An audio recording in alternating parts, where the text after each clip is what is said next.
Pastor Thomason പാസ്റ്ററിനെ ഓർത്ത് ഞാൻ കർത്താവിനെ മഹത്വപ്പെടുത്തും. आशीष भरा हुआ आदर करते हुए मैं थॉमसन पास्टर के लिए प्रभु को धन्यवाद करता हूँ।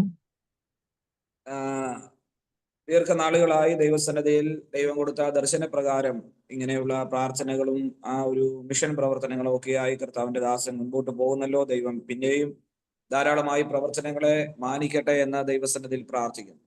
लंबा दिनों से परमेश्वर दिया हुआ दर्शन के अनुसार ऐसा स्वयं प्लेटफॉर्म के द्वारा भी और अलग अलग तरीका से परमेश्वर के वचन का सेवकाई करके आगे बढ़ रहा है, इसलिए परमेश्वर को धन्यवाद करता हूँ। ദീർഘസമയങ്ങൾ ദൈവസന്നിധിയിൽ ഇരുന്ന് പ്രാർത്ഥിക്കുവാൻ ദൈവം ഓരോരുത്തരെയും സഹായിക്കുന്നതോർത്ത് ഞാൻ കർത്താവിനെ മഹത്വപ്പെടുത്തുകയാണ്. लंबा समय से परमेश्वर के चरणों में बैठ के प्रार्थना करने के लिए परमेश्वर और हर एक लोगों को मदद करता है, इसलिए प्रभु को धन्यवाद करता हूँ। എല്ലാവരെയും കർത്താവ് ധാരാളമായി അനുഗ്രഹിക്കുമാറാകട്ടെ. सभी को परमेश्वर बहुतायत से आशीष करे। ഞങ്ങളുടെ ശുശ്രൂഷകൾക്കൊക്കെ കർത്താവിന്റെ ദാസൻ തോമസൻ പാസ്റ്ററൊക്കെ വളരെ അനുഗ്രഹമാണ്. കർത്താവ് തന്റെ ദാസനെ തുടർന്നും സഹായിക്കട്ടെ. തന്റെ പ്രവർത്തനങ്ങളെ ദൈവം അധികമായി മാനിക്കട്ടെ. हमारा सेवकाई के लिए भी प्रभु के दास पास्टर थॉमसन बहुत सहायक है और उनका सेवकाई के लिए उनके हर एक कामों में परमेश्वर बहुतायत से आशीष करे। ജോയ് പാസ്റ്ററിനെ ഓർത്ത് സ്തോത്രം ചെയ്യുന്നു. കർത്താവ് എല്ലാവരെയും അനുഗ്രഹിക്കട്ടെ. സ്തോത്രം. ഇന്നത്തെ സന്ദേശം നിങ്ങളുടെ എല്ലാവരുടെയും ജീവിതത്തിൽ അനുഗ്രഹമാകട്ടെ എന്ന് പ്രാർത്ഥിക്കുന്നു. के लिए भी धन्यवाद करता हूँ, सभी के लिए धन्यवाद करता हूँ और आज का जो वचन का संदेश सभी का जीवन में अनुग्रह के कारण हो जाए। ഞാൻ ദൈവസന്നിധിയിൽ ഇങ്ങനെ പ്രാർത്ഥിച്ചുകൊണ്ടിരിക്കുകയായിരുന്നു, എന്ത് മെസ്സേജാണ് ഞാൻ പറയേണ്ടതെന്ന്. അപ്പോൾ ദൈവത്തിന്റെ ആത്മാവ് എൻ്റെ ഹൃദയത്തിൽ നിയോഗം തന്ന ഒരു വേദഭാഗം വായിക്കാം. मैंने परमेश्वर से यही प्रार्थना कर रहा था आज क्या संदेश देना है। ये प्रार्थना करने के समय परमेश्वर की आत्मा मेरे हृदय में दिया हुआ एक आयत से हम पढ़ेंगे, उसी के द्वारा हम परमेश्वर के वचन को मनन करेंगे। അത് മത്തായിയുടെ സുവിശേഷം 27-ാം അധ്യായം 3-ാമത്തെ വാക്യം മുതലാണ്. मत्ती का सुसमाचार 27वां अध्याय उसके 3रे आयत से। അവിടെ നമ്മളിങ്ങനെ വായിക്കുന്നത്, അവനെ ശിക്ഷയ്ക്ക് വിധിച്ചു എന്ന് അവനെ കാണിച്ചു കൊടുത്ത യൂദ കണ്ട് അനുതപിച്ചു. വെള്ളിക്കാശ് മഹാപുരോഹിതന്മാരുടെയും മൂപ്പന്മാരുടെയും അടുക്കൽ മടക്കി കൊണ്ടുവന്ന് ഞാൻ കുറ്റമില്ലാത്ത രക്തത്തെ കാണിച്ചു കൊടുത്തതിനാൽ പാപം ചെയ്തു എന്ന് പറഞ്ഞു. അതിന് ഞങ്ങൾക്കെന്ത്, നീ തന്നെ നോക്കിക്കൊള്ളുക എന്ന് അവർ പറഞ്ഞു. അവൻ ആ വെള്ളിക്കാശ് മന്ദിരത്തിൽ എറിഞ്ഞ് ചെന്ന് കെട്ടിഞ്ഞാന്ന് ചത്തുകളഞ്ഞു. उसके 27 अध्याय उसके 3रा आयत से हम ऐसा पढ़ता है कि जब उसके पकड़वाने वाला यहूदा ने देखा कि वह दोषी ठहराया गया है तो वह पछताया और वे 30 चांदी के सिक्के महायाजकों के और पुरानियों के पास भेज लाया और कहा, मैंने निर्दोषी को घात के लिए पकड़वा कर पाप किया है। उन्होंने कहा, हमें क्या, तू ही जान। जब वह उन सिक्कों मंदिर में फेंक कर चला गया और जाकर अपने आप को फांसी दी। ഒരിക്കല് ഒരു സൂഫി സന്യാസിയോട് താങ്കളുടെ ആഗ്രഹം എന്താണെന്ന് ഒരാൾ ചോദിക്കാനിടയായി. एक बार एक सूफी सन्यासी था, उनके पास एक व्यक्ति आके कहा, आपका इच्छा क्या है? അപ്പൊ അദ്ദേഹം പറഞ്ഞത് ഇങ്ങനെയാണ്, ദൈവത്തിന്റെ ആഗ്രഹം എന്താണോ അത് എന്റെ ആഗ്രഹമായി തീരണമെന്നുള്ളതാണ് എന്റെ ആഗ്രഹം. तो उन्होंने ऐसा जवाब दिया है कि परमेश्वर की इच्छा क्या है वही ही मेरा इच्छा भी होना मैं चाहता हूँ। കാരണം ദൈവത്തിന്റെ ആഗ്രഹം നമ്മുടെ ആഗ്രഹമായി മാറുമ്പോഴാണ് അത് ദൈവപ്രസാദമുള്ള ഒരു ജീവിതമായിട്ട് മാറുന്നത്. कारण यही है कि परमेश्वर का जो इच्छा है वो हमारा इच्छा हो जाएंगे, तभी वो परमेश्वर का प्रसन्न हो जाता है। എന്നാൽ ദൈവത്തിന്റെ ആഗ്രഹം നടക്കാതെ പോയ ഒരു മനുഷ്യനാണ് യൂദ എന്ന് പറയുന്നത്. लेकिन परमेश्वर का जो इच्छा है वो पूरी नहीं कर सका हुआ एक व्यक्ति था, ये यहूदा। പലരും പറയുന്നത് 12 ശിഷ്യന്മാരിൽ ഒരാളായ യൂദ ഇങ്ങനെയൊക്കെ ചെയ്യുമെന്ന് അറിയാമായിരുന്നിട്ട് യേശു എന്തിനാ യൂദായെ തെരഞ്ഞെടുത്തതെന്നൊക്കെ. कई लोग ऐसा कहता है कि ये यहूदा ऐसा करेंगे, ये सब प्रभु यीशु जानते थे, फिर क्यों उन्हें चुन लिया? ഞാൻ അതിനകത്തുനിന്ന് മനസ്സിലാക്കിയത്, യൂദ ഒരിക്കലും യേശുവിനെ ഒറ്റ കൊടുക്കാതിരിക്കാൻ വേണ്ടിയാണ് യേശു തെരഞ്ഞെടുത്തത്. मैंने ऐसा समझा है कि परमेश्वर इसलिए यहूदा को चुन लिया है कि वो कभी भी यीशु मसीह को ऐसा पकड़वाना का काम ना करना। കാരണം എന്താന്ന് ചോദിച്ചാൽ, യേശുവിന്റെ കൂടെ നടക്കുകയും യേശു പറയുന്ന ഉപദേശങ്ങൾ കേൾക്കുകയും ദൈവവചനം കേൾക്കുകയും ഒക്കെ ചെയ്യുമ്പോൾ യൂദായ്ക്ക് ആ ചെയ്യാൻ താൻ ഉദ്ദേശിക്കുന്ന കാര്യങ്ങൾക്കകത്ത് തന്റെ സ്വഭാവത്തിനകത്ത് ഒരു വലിയ വ്യത്യാസം വരുമെന്നുള്ള കാര്യം യേശു ചിന്തിച്ചു. शायद हमें ऐसा है कि यहूदा यीशु मसीह के साथ चलने से यीशु मसीह के उपदेश और उनके संदेश उनके जिंदगी देखकर शायद ये यहूदा अपने जिंदगी को बदलेंगे करके यीशु सोचा। പക്ഷേ അവന്റെ ജീവിതത്തിൽ അങ്ങനെ വലിയ വ്യത്യാസമൊന്നും ഉണ്ടായില്ല. लेकिन उनका जिंदगी में कुछ बदलावट नहीं हुआ है। നമ്മൾ ഇന്ന് രാവിലെ യൂദായെ കുറിച്ച് നമ്മൾ ചില കാര്യങ്ങൾ ചിന്തിക്കുമ്പോൾ അതിൻ്റെ അകത്ത് 2-3 കാര്യങ്ങൾ പ്രധാനമായിട്ടും നമ്മൾ ചിന്തിക്കാം. आज सुबह हम यहूदा के बारे में सोच विचार करने के समय उसमें से 2-3 बातें हम ध्यान से देखना है। ഒന്നാമത്തെ കാര്യം യൂദ അനുഭവിച്ച സൗഭാഗ്യങ്ങളെ കുറിച്ച് നമുക്ക് ആദ്യം ചിന്തിക്കാം. पहले हम ये बातों को सोचेंगे कि यहूदा के जीवन में मिला हुआ जो आशीष या सौभाग्य। ഒന്നാമത്തെ യൂദ അനുഭവിച്ച സൗഭാഗ്യം എന്ന് പറയുന്നത് യേശുവുമായിട്ടുള്ള കൂട്ടായ്മയും യേശുവുമായി ഒരുമിച്ചുള്ള ഒരു ലൈഫ് എങ്ങനെയാണെന്നും ആസ്വദിച്ചവനാണ് യൂദ. पहले उनके जीवन में वो प्राप्त किया हुआ ये बात है कि यीशु मसीह के साथ अपने जिंदगी और यीशु के साथ रहने से क्या आशीष मिलता है वो यहूदा अनुभव किया है। കാരണം യഹൂദന്മാർക്ക് ഇത്രയും വചനം അറിയാവുന്ന ആൾക്കാർക്ക്, വാചന പാണ്ഡിത്യമുള്ളവർക്ക് ആർക്കും യേശു വന്നിട്ട് യേശുവിനെ മനസ്സിലായില്ല. ദൈവവചനത്തിൽ നമ്മൾ വായിക്കുന്നത് ഇങ്ങനെയാണ്, അവർക്ക് മനസ്സിലായിരുന്നു എങ്കിൽ തേജസ്സിന്റെ കർത്താവിനെ അവർ ക്രൂശിക്കത്തില്ലായിരുന്നു. क्योंकि वचन का इतना जानकारी पाया हुआ जो ज्ञानी लोग है यीशु मसीह के पास आकर यीशु मसीह को नहीं पहचाना, यीशु मसीह के बारे में नहीं जाना, क्योंकि वचन कहता है अगर उन लोग यीशु मसीह को जानता है तो ये तेजोमय परमेश्वर को क्रूस पर नहीं चढ़ाता था। അപ്പോ ഈ യഹൂദന്മാർക്കും ജ്ഞാനികൾക്കും പണ്ഡിതന്മാർക്കും ഒന്നും മനസ്സിലാക്കാൻ പറ്റാത്ത കാര്യം യൂദയ്ക്ക് മനസ്സിലായി, ഇത് യേശു കർത്താവാണെന്നുള്ള കാര്യം. जो ज्ञानी लोग है और बहुत आमेन विज्ञानी लोग है और यहूदी लोग है, उन किसी को भी यीशु मसीह के बारे में जानकारी नहीं मिला, लेकिन यहूदा जाना था एक यीशु मसीह है। ഇത് മറ്റാർക്കും കിട്ടാത്ത ഒരു സൗഭാഗ്യം. ये दूसरे किसी को भी नहीं मिला हुआ एक धन्य अवस्था है। ആ ഒരു ആർക്കും ഇല്ലാത്ത ഒരു തിരിച്ചറിവാണ് യൂദയ്ക്ക് കിട്ടിയത്. ये किसी को भी नहीं मिला हुआ एक जानकारी ये यहूदा को मिला है। അങ്ങനെ യേശുവിൻ്റെ കൂടെയുള്ള മീറ്റിങ്ങുകള്, യേശുവിനോട് ഒരുമിച്ചുള്ള പ്രാർത്ഥനകള്, യേശുവിനോട് ഒരുമിച്ചുള്ള സഞ്ചാരം, ഇത് മറ്റെല്ലാവരെക്കാൾ കൂടുതൽ യൂദ അത് അനുഭവിച്ച ആളാണ്.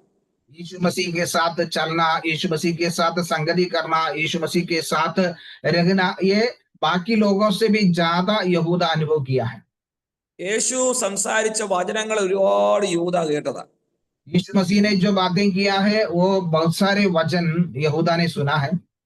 കേട്ടതല്ലാതെ ആ വചനം അവന്റെ ജീവിതത്തിൽ പ്രയോജനപ്പെടുത്താൻ അവന് കഴിഞ്ഞില്ല. ये यहूदा केवल वचन को सुना है लेकिन उनका जीवन में वो प्राप्त करने के लिए, उपयोग करने के लिए नहीं हुआ है। നമ്മളും എൻ്റെ പ്രിയപ്പെട്ടവരെ ഇങ്ങനെ ആയിത്തീരരുത്. हम उन्हीं के जैसा ना होना चाहिए। നമുക്ക് മറ്റെല്ലാവരും യേശുവിനെ അറിയാതിരിക്കുമ്പോൾ, നേരെ ചൊവ്വേ യേശുവിനെ മനസ്സിലാക്കാതിരിക്കുമ്പോൾ അത് മനസ്സിലാക്കാനും ദൈവവചനം കേൾക്കാനും കർത്താവിന്റെ പാത പിൻപറ്റാനും ഒക്കെയുള്ള ആ ഒരു അറിവും പരിജ്ഞാനവും ഒക്കെ ദൈവം നൽകി തന്നു. പക്ഷെ നമുക്കത് പ്രയോജനകരമായി തീരുന്നുണ്ടോ എന്നാണ് ഞാൻ ചോദിക്കുന്നത്. मैं आज सुबह ये सवाल करना चाहता हूँ कि बाकी जो लोग अनुभव करने से भी बढ़कर परमेश्वर को अनुभव करने के लिए, परमेश्वर के चरणों में बैठने के लिए, उनके वचनों को सुनने के लिए परमेश्वर हमें अवसर देता है, तो हमारा जीवन में वो फलदायक होते हैं क्या, वो हम अनुभव करते हैं क्या? കേട്ട വചനങ്ങൾക്ക് നമുക്ക് പ്രയോജനമാക്കാൻ കഴിയുന്നുണ്ടോ? सुना हुआ जो वचन है हमारा जीवन में, हमारे कामों में लाने के लिए होते हैं क्या? ഞങ്ങളിതിനെ മുൻപ് ശുശ്രൂഷിച്ചുകൊണ്ടിരുന്ന ഒരു ചർച്ചില്, ചന്ദനപ്പള്ളി ചർച്ചില്, മോനച്ചമ്പാസയുടെയൊക്കെ ഞാൻ അവിടുത്തെ പാസ്റ്ററായിരുന്നു. അപ്പോ ഞാൻ ഒരു പ്രാവശ്യം ഈ യുഗങ്ങളെ കുറിച്ച് ഇങ്ങനെ പഠിപ്പിച്ചുകൊണ്ടിരിക്കുകയായിരുന്നു. तुम संभाषण भी आराधना करते हुए जो कलीसिया में मैं पहले पासवान होके रहा है, वहां पर मैं युग के बारे में सिखाता था। അപ്പൊ ഈ യുഗങ്ങളെ കുറിച്ച് ഒരു ഇൻട്രൊഡക്ഷൻ പറയാൻ വേണ്ടി ഞാൻ കാര്യങ്ങളൊക്കെ പറഞ്ഞു വന്നിട്ട് ഞാൻ ചോദിച്ചു, ഇപ്പൊ ഇത് ഏത് യുഗമാണെന്ന് ചോദിച്ചു. ये युगों के बारे में ऐसा क्लास देने के लिए उसका बैकग्राउंड सब बता के आया, और मैंने उनको पूछा ये अभी कौन सा युग चल रहा है। ആ സമയത്ത് വർഷങ്ങളായി വിശ്വാസത്തിൽ വന്ന ഒരു ഭാസ്കരൻ ചേട്ടൻ ഉണ്ടായിരുന്നു. बहुत सालों के पहले से विश्वास में आया हुआ एक भास्करन करके एक भाई था। അദ്ദേഹം പറഞ്ഞു ഇപ്പോ കലിയുഗമാണ്. उसने ऐसा तुरंत बोल दिया है ये जो कली युग है, हमें ऐसा बताया। കാരണം എന്താന്ന് വെച്ചാൽ വർഷങ്ങളായിട്ട് പ്രാർത്ഥനയ്ക്ക് വരുന്നയാളാണ്, ഇഷ്ടംപോലെ വചനം കേൾക്കുന്നയാളാണ്, എന്നാലും ആ പഴയത് വിട്ടിട്ടില്ല. हाँ, सालों से कलीसिया में आता है, सालों से परमेश्वर के वचन को सुनता है, लेकिन उसका जो पुराना है, पुराना जो स्वभाव या जिंदगी है वो छोड़ा नहीं।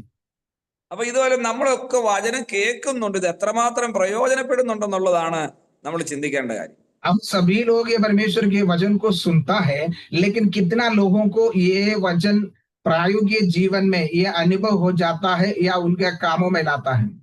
കർത്താവിന് തന്നെ അറിയാം ഇതെല്ലാവരും കേട്ടാലും ഒരുപോലെ സ്വീകരിക്കത്തില്ലെന്നുള്ള കാര്യം. प्रभु ही जानता है ये सभी लोग एक ही तरीका से सुनेगा तो भी एक ही जैसा प्राप्त नहीं करेंगे। അതുകൊണ്ടാണ് കർത്താവ് പറഞ്ഞത്, ഒരാള് വിത്ത് വിതയ്ക്കാൻ വേണ്ടി പുറപ്പെട്ടു, ചിലത് വഴിയരികിൽ വീണു, ചിലത് പാറപ്പുറത്ത് വീണു, ചിലത് നല്ല നിലത്ത്, ചിലത് മുള്ളിനിടയിൽ വീണു, ചിലത് നല്ല നിലത്ത് വീണു. इसलिए यीशु मसीह ने कहा है एक बीज बोने वाला बीज बोने के लिए निकला, कुछ रास्तों पर गिरा है, कुछ कांटों के ऊपर गिरा है, कुछ पत्थर के ऊपर गिरा है, कुछ अच्छा जमीन पर भी गिरा है। അപ്പോ നാലിടത്താണ് വീണത്, വിത്ത് വീണത്. ये बीज 4 जगह में गिरा हुआ है। അപ്പൊ 4 പേര് വചനം കേട്ടാൽ ഒരാളിൽ മാത്രമേ അത് ശരിയായ നിലയിൽ ഫലം കൊടുക്കത്തുള്ളൂ എന്നുള്ള കാര്യം ആ കർത്താവ് പറഞ്ഞു. यीशु मसीह बोलने के मतलब है कि 4 लोग वचन सुनेगा तो भी उनमें से एक व्यक्ति के जीवन में वो फलदायक होता है। നമുക്ക് മനസ്സിലാക്കേണ്ട കാര്യം, യാക്കോബിന്റെ ലേഖനം 1-ാം അധ്യായം 22-ാമത്തെ വാക്യത്തിൽ നമ്മൾ വായിക്കുന്നത് ഇങ്ങനെയാണ്. याकूब का पत्री 1 अध्याय उसकी 22वां आयत में हम ऐसा पढ़ता है। അവിടെ 1:22, എങ്കിലും വചനം കേൾക്ക മാത്രം ചെയ്തുകൊണ്ട് തങ്ങളെ തന്നെ ചതിക്കാതെ അതിനെ ചെയ്യുന്നവരായും ഇരിപ്പീൻ. परंतु वचन पर चलने वाले बनो और केवल सुनने वाला ही नहीं जो अपने आप को धोखा देते हैं। അപ്പോ കേൾക്കുക മാത്രം ചെയ്യുന്നവരായി തീരാതിരിക്കുക എന്നുള്ളത് നമ്മൾ ശ്രദ്ധിക്കേണ്ടത്. केवल वचन सुनने वाला ना होना चाहिए। അപ്പോ നമ്മളൊക്കെ ചിലർ ചിന്തിക്കുന്നത് കേട്ടാ മാത്രം മതിയെന്ന്.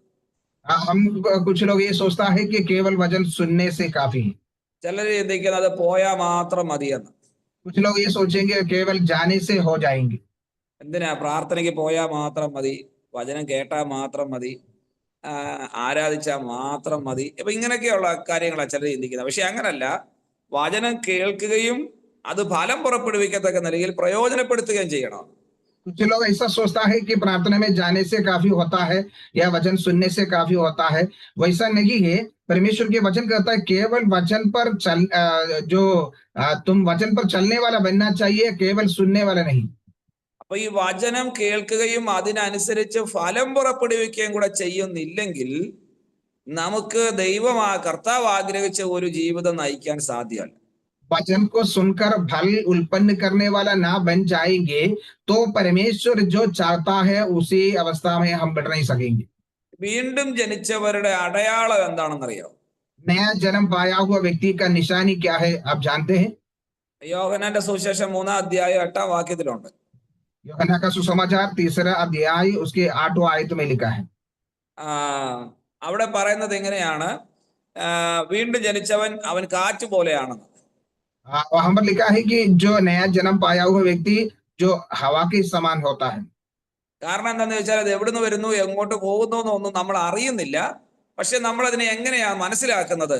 അത് ഫീൽ ചെയ്യുന്നുണ്ട് നമുക്ക്. क्योंकि वो हवा जिधर जाती है तो उधर जो चलती है, और जगह से आती है जहां जाती है हम नहीं जानते हैं, लेकिन उसका जो अनुभव हम करते हैं। ഒരുപാട് മനുഷ്യരുടെ ഇടയിൽ നമ്മളെ ഒന്ന് ദൈവത്തിന്റെ മക്കളായിട്ട് ഫീൽ ചെയ്യാൻ മറ്റുള്ളവർക്ക് കഴിയുന്നില്ലെങ്കിൽ നമ്മൾ ഈ കേൾക്കുന്ന വചനം കൊണ്ടൊന്നും പ്രത്യേകിച്ച് ഒരർത്ഥവുമില്ല.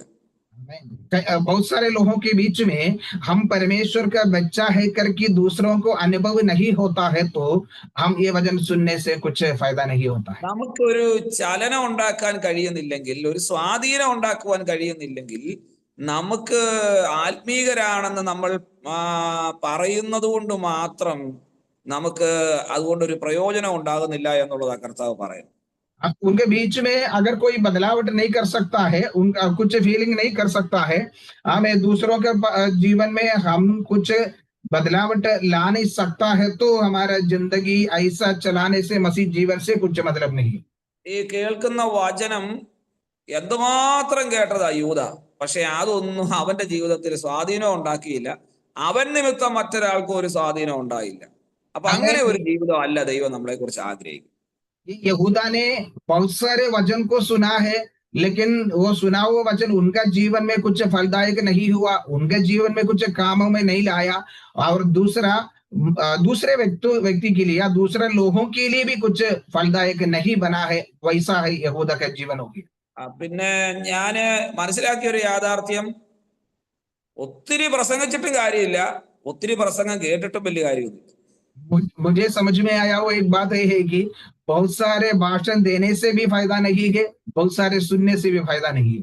അപ്പൊ ആദ്യമൊക്കെ ഈ സഭാ ശുശ്രൂഷയ്ക്കൊക്കെ ഇറങ്ങി തിരിച്ച സമയത്ത് എനിക്കൊരു ഭയങ്കര ചിന്തയുണ്ടായിരുന്നു, എല്ലാവരെയും പ്രസംഗിച്ചങ്ങ് ശരിയാക്കാം.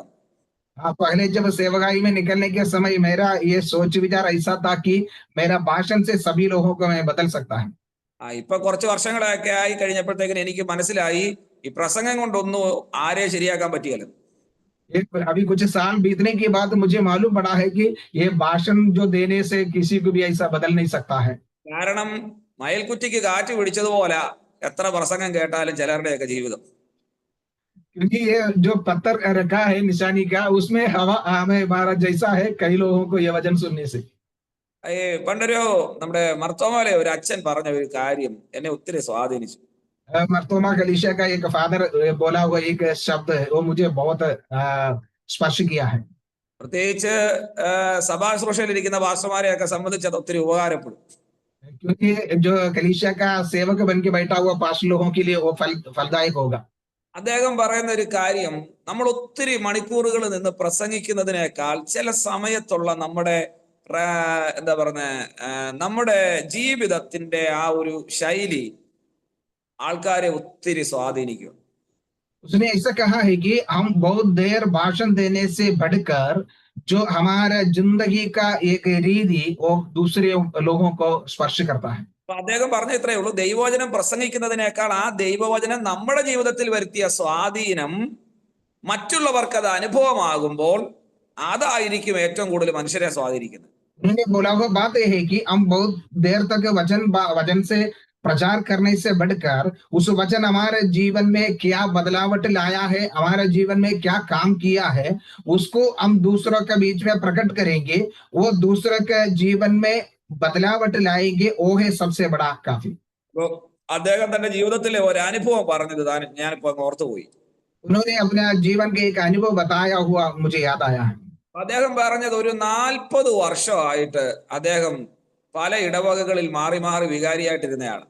उन्होंने ऐसा कहा है कि 40 साल से एक एक जगह छोड़कर अलग अलग कलीसिया में सेवकाई करके आया हुआ है। അപ്പൊ നിലവിൽ ഇരിക്കുന്ന ചർച്ചിൽ അത് 4ാമത്തെ വർഷമോ മറ്റോ ആണ് അദ്ദേഹം ആ ചർച്ചിൽ തന്നെ ഇരിക്കുന്നത്. अभी जो सेवकाई करते हुए कलीसिया में कम से कम ये 4था साल वहां पर सेवकाई कर रहा है। അപ്പോ അദ്ദേഹം നന്നായിട്ട് വചനം പറയുന്ന ഒരാളാണ്. वो अच्छी तरह से वचन प्रचार करने वाला व्यक्ति है। അദ്ദേഹം പറഞ്ഞ ഇതാണ്, ഈ മുംബൈയിൽ ഒരിക്കൽ അദ്ദേഹം തന്റെ സഹപ്രവർത്തകരുമായിട്ട് വന്നിട്ട് സഭയിൽ നിന്ന് കുറച്ച് ആൾക്കാരും ഒക്കെ ആയിട്ട് എന്തോ ഒരു പ്രത്യേക ആവശ്യത്തിന് വേണ്ടി, എന്തോ ഒരു കോൺഫറൻസിനോ മറ്റോ വേണ്ടി അദ്ദേഹം മുംബൈയിൽ വന്നതാണ്. അവിടുന്ന് 2-3 ദിവസം അവരവിടുത്തെ ക്യാമ്പിൽ അവിടെ ക്യാമ്പ് ചെയ്ത് ആ ശുശ്രൂഷകളിലൊക്കെ പങ്കെടുത്തു. उन्होंने ऐसा कहा है कि कुछ सालों के पहले मुंबई में एक सेमिनार के लिए कुछ सेवकाई के लिए कुछ लोगों के साथ आया है, आकर यहाँ का जो सेमिनार में 2-3 दिन शामिल हुआ। അപ്പൊ അവിടുന്ന് 3 ദിവസത്തെ കണ്ടിന്യൂസ് ആയിട്ടുള്ള മീറ്റിങ്ങുകള് കാര്യങ്ങളൊക്കെ കഴിഞ്ഞിട്ട് അവിടുന്ന്, എനിക്ക് സ്ഥലം ഞാൻ ഓർക്കുന്നില്ല, അവിടുന്ന് എന്തോ 2 മണിക്കൂറോ മറ്റോ ദൂരോട്ട് അത് അവർക്ക് പോകേണ്ടതായിട്ട് വന്നു. उन्होंने ऐसा कहा है कि 3 दिन तक कंटिन्यू उसी प्रार्थना में उस सेमिनार में रहा। उसकी बाद तो वहां से उसको 2 घंटा का यात्रा में दूसरे एक जगह जाने का था। അപ്പൊ ഈ അച്ഛനായിരുന്നു അവിടുത്തെ പ്രധാന ശുശ്രൂഷകൻ. तो ये इसी फादर ने वहां पर का जो सेवकाई हम करता അപ്പൊ है। ഈ രാത്രിയിലൊക്കെയുള്ള മീറ്റിങ്ങുകളും ഉറക്കളപ്പും ഈ ഈ യോഗങ്ങളും ഒക്കെ നിമിത്തം അദ്ദേഹത്തിന് ഭയങ്കര ക്ഷീണമായി പോയി. അദ്ദേഹത്തിന് മാത്രമല്ല, കൂടെ വന്നവർക്കെല്ലാം ക്ഷീണമായി. रात का जो मीटिंग था उसमें संदेश देना है सब कुछ, उसी कारण और नींद भी नहीं होने के कारण वो बहुत थक गया। वो भी नहीं है, उनके साथ आया हुआ लोग भी वैसे ही था। അതുകൊണ്ട് അല്പസമയം കിട്ടുന്ന അങ്ങ് ഉറങ്ങാമെന്ന് വിചാരിച്ച് റിസർവേഷന് നോക്കിയിട്ട് റിസർവേഷൻ ഒന്നും കിട്ടിയില്ല. इसलिए उन्होंने थोड़ा समय सोने के लिए चाहा और उन्होंने उधर कुछ जगह मिलेगी क्या देखा, कुछ नहीं मिला। അപ്പൊ അങ്ങനെ ഇരിക്കുന്ന സമയത്ത് ഇവര് തീരുമാനിച്ചു, എന്നാ പിന്നെ ഇനിയിപ്പോ റിസർവേഷൻ ഒന്നും നോക്കണ്ട, രാത്രിയായി, രാത്രിയിലത്തെ യോഗം കൂടെ കഴിഞ്ഞിട്ട് അവർ രാത്രി എനിക്ക് തോന്നുന്നു 11 മണി ഒക്കെ ആയ സമയത്ത് അവിടുന്ന് ട്രെയിനിൽ കയറി അവരുദ്ദേശിച്ച ആ ഒരു സ്ഥലത്തേക്ക് ഇങ്ങനെ യാത്രയാകും. उन्होंने गाड़ी में रिजर्वेशन मिलने के लिए सोचा है कि बहुत थक गया इसलिए आराम करेंगे, लेकिन नहीं मिलने के कारण उन्होंने जो मिला हुआ ट्रेन में टिकट निकाल के उनको जाने के जगह में यात्रा शुरू किया। അപ്പൊ ഈ ട്രെയിനിന്റെ അത് ഭയങ്കര തിരക്കായിരുന്നു. तो ये ट्रेन में उसने घुसा, वो बहुत भीड़ थे। അപ്പൊ ഈ തിരക്ക് കാരണം ഇവർക്ക് ഇരിക്കാനൊന്നും സ്ഥലം കിട്ടിയില്ല. അവിടെ ഇവിടെയൊക്കെ നിന്നും എടുത്തും ഒക്കെ ഇങ്ങനെ യാത്ര ചെയ്യാം. इतना भीड़ होने के नाते उन्हें बैठने के लिए जगह नहीं मिला, वो यहाँ वहां खड़ा होकर वो यात्रा कर रहा है।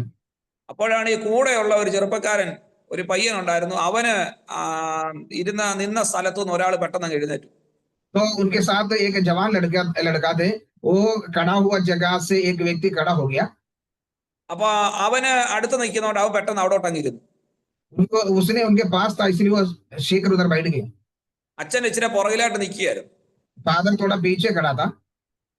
അപ്പൊ ഈ അച്ഛന്റെ കയ്യിൽ ബാഗും മറ്റു കാര്യങ്ങളും ഒക്കെ ഉണ്ട്. फादर के हाथ में बैग था और बाइबल सब कुछ था। അപ്പൊ ഈ ബാഗൊക്കെ പിടിച്ചോണ്ട് നിൽക്കുന്ന അച്ഛനെ കണ്ടപ്പോ ഈ മോൻ പറഞ്ഞു, അച്ഛൻ ഇങ്ങോട്ട് വാ, ഇവിടെ വന്നിരിക്കാൻ പറഞ്ഞു. तो ये बैग लेके खड़ा हुआ फादर को देख के इसने ये जवान लड़का ने कहा, आप यहाँ पर आओ। അപ്പോ ഇവൻ എഴുന്നേറ്റ് കഴിഞ്ഞാൽ അടുത്ത് നിൽക്കുന്ന ആളിരിക്കും, അച്ഛൻ അവിടെ വരെ ചെല്ലാനുള്ള ഒരു സമയം കിട്ടത്തില്ല. क्योंकि ये भाई वहां से खड़ा हो जाएगा तो दूसरा कोई बैठ जाएंगे, ये फादर उधर पहुंचने के पहले। അതുകൊണ്ട് അച്ഛൻ പറഞ്ഞു, നീയെങ്കിലും ഇരുന്നല്ലോ, അവിടെ ഇരുന്നോളാൻ പറഞ്ഞു. तो फादर ने बोला, तुम्हें तो बैठने के लिए जगह मिला है ना, इसलिए तुम तो बैठ जाओ। അപ്പൊ ഇവൻ അച്ഛനോട് പറഞ്ഞു, അച്ഛാ ഒരു കാര്യം ചെയ്യാ, കയ്യിലിരിക്കുന്ന ബാഗൊക്കെ ഇങ്ങ് തരാൻ പറഞ്ഞു.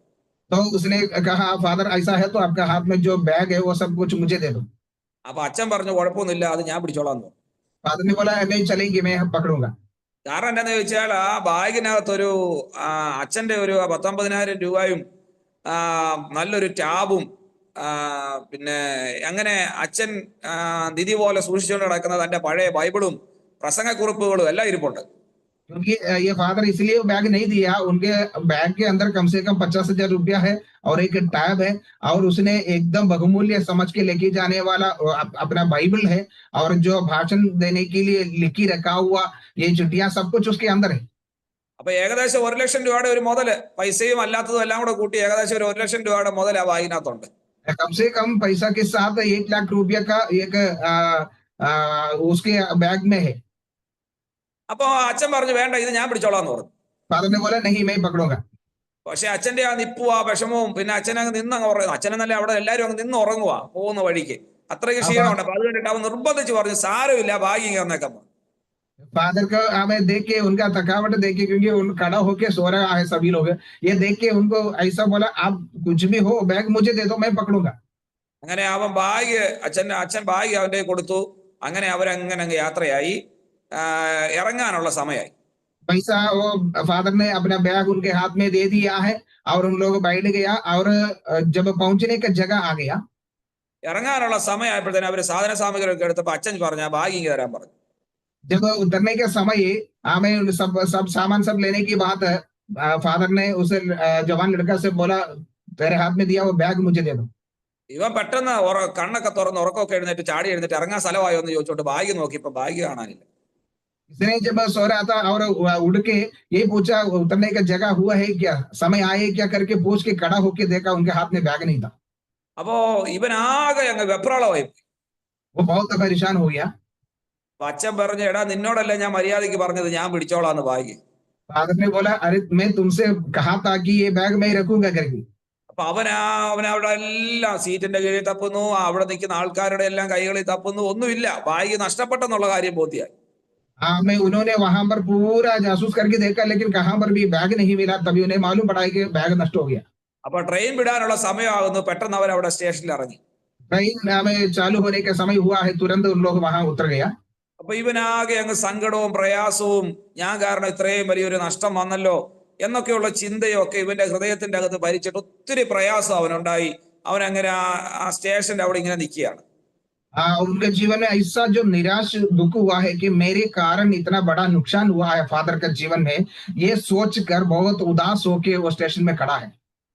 അപ്പോ അങ്ങനെ ഇരിക്കുമ്പോ ഈ അച്ഛൻ വന്നേച്ച് അവന്റെ തോളെ തട്ടിയിട്ട് പറഞ്ഞു, നീ എന്തിനാ വിഷമിക്കുന്നേ?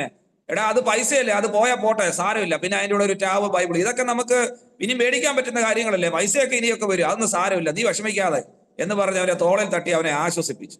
फादर हमें आकर उनके कंधों पे हाथ लगा के उन्हें आश्वासन दिया और उनसे कहा, पैसा गया है, टैब और बाइबल गया है, वो सब हम वापस हमें कर ही देंगे, आप क्यों चिंता करता है, हम निराश ना होना करके उन्हें आश्वासन दिया।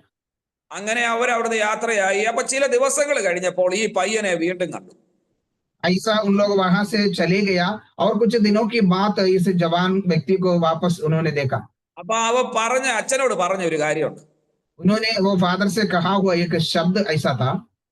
അച്ഛനോട് പറയാം, എന്റെ അച്ഛന്റെ പ്രസംഗം ഞാൻ ഒരു 10-15 വർഷമായിട്ട് ഞാൻ കേൾക്കുന്നുണ്ട്. उन्होंने फादर से कहा, फादर आपका जो संदेश 10-15 साल से मैं सुन रहा हूँ, പക്ഷെ ആ കേട്ട പ്രസംഗങ്ങളൊന്നും എല്ലാം ഒന്നും എനിക്ക് ഓർമ്മയൊന്നുമില്ല.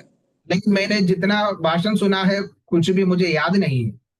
പക്ഷെ ആ ഒരു പ്രത്യേക സമയത്ത് എല്ലാം നഷ്ടപ്പെട്ട് ഒന്നുമില്ലാതെ നിൽക്കുന്ന ഒരു സമയത്ത് അച്ഛൻ പറഞ്ഞ ആ ഒരു വാക്ക് എന്നെ ഒത്തിരി സ്വാധീനിച്ചു. तो उन्होंने कहा है, फादर हमें भाषण कुछ मुझे याद नहीं है, लेकिन जो सब कुछ नष्ट होकर खड़ा होने के समय आपने जो कहा है, जो शब्द है, वो मुझे बहुत स्पर्श किया है। ഇത്രയും വലിയൊരു നഷ്ടം സംഭവിക്കുമ്പോൾ സാരമില്ല, അത് പോട്ടെ, നീ ഇനി അത് ഓർത്ത് വിഷമിക്കണ്ട എന്ന് പറഞ്ഞ അച്ഛന്റെ വാക്കാണ് എന്നെ ഒത്തിരി സ്വാധീനിച്ചത്.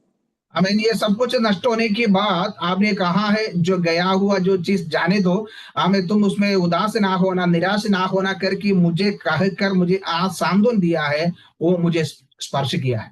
അപ്പൊ നമ്മൾ മനസ്സിലാക്കേണ്ടത്, പ്രസംഗങ്ങൾ ആൾക്കാരെ സ്വാധീനിക്കുമെന്ന് ചോദിച്ചാൽ സ്വാധീനിക്കത്തില്ലെന്നല്ല ഞാൻ പറഞ്ഞത്. പക്ഷെ അതിനേക്കാൾ കൂടുതൽ എഫക്റ്റീവ് നമ്മുടെ ലൈഫ് ആൾക്കാർ ശ്രദ്ധിക്കുന്നുണ്ടെന്നുള്ളൊരു യാഥാർത്ഥ്യം മനസ്സിലാക്കുകയും ആ വചനത്തിന്റെ സ്വാധീനം നമ്മളിൽ നിന്ന് പുറത്തു വരികയും ചെയ്യുന്നതാണ് ഏറ്റവും വലിയ എഫക്റ്റീവായിട്ട് ഞാൻ മനസ്സിലാക്കി. मैंने ये बातें समझा है कि जो भाषण देने से लोगों को स्पर्श नहीं करेगा वैसा नहीं है, लेकिन उससे भी बढ़कर उस भाषण हमारे जीवन में, उस वचन हमारे जीवन में जो काम में आता है, उसका फल हमारे द्वारा प्रकट हो जाएंगे, वो दूसरों को स्पर्श करता है, वो है सबसे बड़ा फलदायक। ആ സ്വാധീനം അങ്ങനെ നമുക്ക് ആൾക്കാരെ സ്വാധീനിക്കാൻ കഴിയുന്നില്ലെങ്കിൽ നമ്മുടെ ആത്മീയ ജീവിതം കൊണ്ട് പ്രത്യേകിച്ച് അർത്ഥമൊന്നുമില്ല. ऐसा हमारे जिंदगी से दूसरे व्यक्ति के जीवन में बदलावट लाने के लिए, स्पर्श करने के लिए अनुभव नहीं होता है, तो हमारा भाषण से कुछ मतलब ना, हमारा मसीह जीवन से कुछ मतलब नहीं होता है। അതുകൊണ്ടാണ് കർത്താവ് പറഞ്ഞത്, വീണ്ടും ജനിച്ചവൻ കാറ്റ് പോലെയാണെന്ന്. കാരണം കാറ്റിനെ നമ്മൾ കാണുന്നില്ലെങ്കിലും അത് ചലനങ്ങൾ ഉണ്ടാക്കുന്നുണ്ട്, അതിന്റെ ആ ഒരു എഫക്റ്റീവ് നമ്മൾ അനുഭവിച്ചറിയുന്നുണ്ട്. इसलिए यीशु ने कहा है कि जो नया जन्म पाया हुआ व्यक्ति एक हवा के समान है, उनको हम देख नहीं सकता है, लेकिन वो हमारे बीच में कुछ तो कार्य तो करता है। അപ്പം ഈ കാറ്റെന്ന് പറയുന്നത് ഒരു ചലനം ഉണ്ടാക്കുന്നുണ്ടെങ്കിൽ നമ്മൾ മനസ്സിലാക്കേണ്ടത്, ദൈവവചനത്താൽ നമുക്കൊരു ചലനം ഉണ്ടാക്കാൻ കഴിയണം. जैसे हवा हमारे बीच में कुछ कामों को कराता है, तो कुछ कामों को करता है, तो परमेश्वर की वचन हमारे जीवन में कुछ कार्य करना चाहिए। അതുകൊണ്ട് നമ്മൾ മനസ്സിലാക്കേണ്ടത്, ഇങ്ങനെ ചലനം സൃഷ്ടിക്കാൻ കഴിയുന്നതാണ് നമ്മുടെ ആത്മീക ജീവിതത്തിന്റെ വിജയം എന്ന് പറയുന്നത്. इसलिए हमारे आत्मिक जीवन का जो विजय यही होता है कि उससे दूसरों के जीवन में कुछ परिवर्तन करे, कुछ बदलावट लाए। ഇതാണ്. അപ്പോൾ യൂദായുടെ ജീവിതത്തിൽ കർത്താവിന്റെ വായിൽ നിന്ന് കേട്ട ഒരു വചനം പോലും അവന്റെ ജീവിതത്തിലും ചലനം ഉണ്ടാക്കിയില്ല. അവൻ നിമിത്തം മറ്റൊരാളിൽ ഒരു ചലനം ഉണ്ടാക്കാൻ അവന് കഴിഞ്ഞില്ല. यीशु मसीह ने इतने सारे वचन को बोला है, लेकिन कोई भी वचन यहूदा का जीवन में एक परिवर्तन नहीं लाया, और यहूदा के द्वारा दूसरे लोगों के जीवन में भी कोई परिवर्तन नहीं आया। അപ്പൊ അതുകൊണ്ട് നമുക്ക് യൂദായെ പോലെ ആകാതെ ദൈവത്താൽ, ദൈവവചനത്താൽ ചലനമുണ്ടാക്കുന്നവരായി തീരുവാൻ കർത്താവ് നമ്മളെ സഹായിക്കും. इसलिए हम यहूदा के समान ना होते हुए दूसरे लोगों के जीवन में बदलावट लाने वाले, परिवर्तन कराने वाला बनने के लिए परमेश्वर हमें मदद करे। രണ്ടാമത്തെ യൂദ അനുഭവിച്ച സൗഭാഗ്യം, അവന് കർത്താവിനോട് ഒരുമിച്ചുള്ള ശുശ്രൂഷയിൽ പങ്കാളിത്തം ഉണ്ടായിരുന്നു എന്നുള്ളത്. दूसरा यहूदा ने अनुभव किया हुआ यह सौभाग्य यह है कि यीशु मसीह के साथ सेवकाई में वो सहभागी था। അപ്പോസ്തല പ്രവൃത്തി 1-ാം അധ്യായം 17-ാം വാക്യം വായിക്കുമ്പോൾ നമുക്കത് മനസ്സിലാക്കും. प्रेरितों के काम 15 अध्याय उसके 17 आयत हम पढ़ेगा तो हमको मालूम पड़ेंगे। അവിടെ നമ്മൾ വായിക്കുന്നത് ഇങ്ങനെയാണ്: അവൻ ഞങ്ങളുടെ എണ്ണത്തിൽ ഉൾപ്പെട്ടവനായി ഈ ശുശ്രൂഷയിൽ പങ്ക് ലഭിച്ചിരുന്നുവല്ലോ. यहाँ पर ऐसा कहता है कि क्योंकि वह तो हम में गिना गया और इस सेवकाई से सहभागी हुआ है।